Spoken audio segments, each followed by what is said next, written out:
ए भौजी का हो ननदो? आज हम अपने ससुरे कहानी सुनावत थी, सुना तनी सुनावा। अरे मोरे पीछवरवा का अरे छिछली गड़हिया। अच्छा हमरे घर पिछड़वा बा ए भौजी। हाँ देखे है जौन जमुनिया के पड़वा हो। हाँ हाँ वही हो। अरे मोरे पिछवरवा का छिछली गड़हिया। अरे चुभुर चुभुर करे हो, चुभुर चुभुर करे। अरे लाहो माछारिया चुभुर चुभुर करे।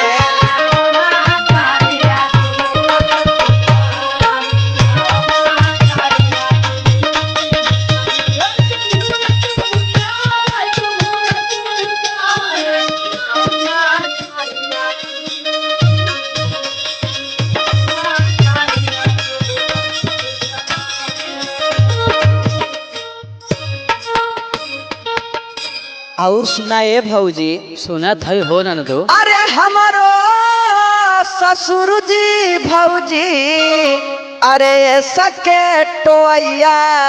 अरे मोरी माई का टोवत है। अरे बहुत मछली बिन बिन टो लेने हो। अरे हमारो ससुर जी भौजी ए सके टोया। अरे निहुर निहुर के टोए हो, निहुर निहुर के टोए। अरे लाहो माछारिया निहुर निहुर के टोए।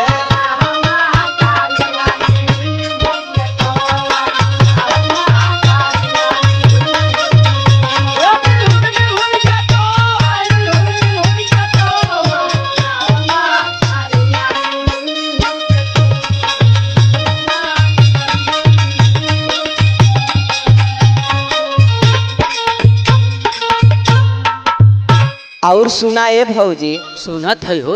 अरे हमारो देवर जी भौजी अरे सके धोइया।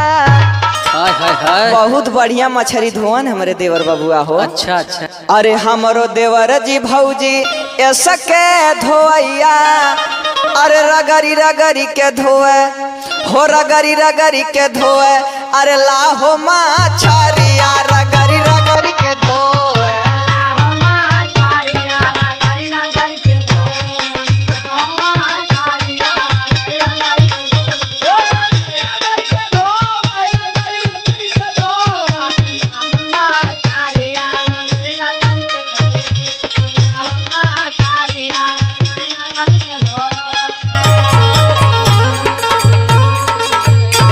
और तोहरे नंदोई खाल सुनावत ही है भौजी, सुना उनके का भ उन्हों खाल बतावत है हो।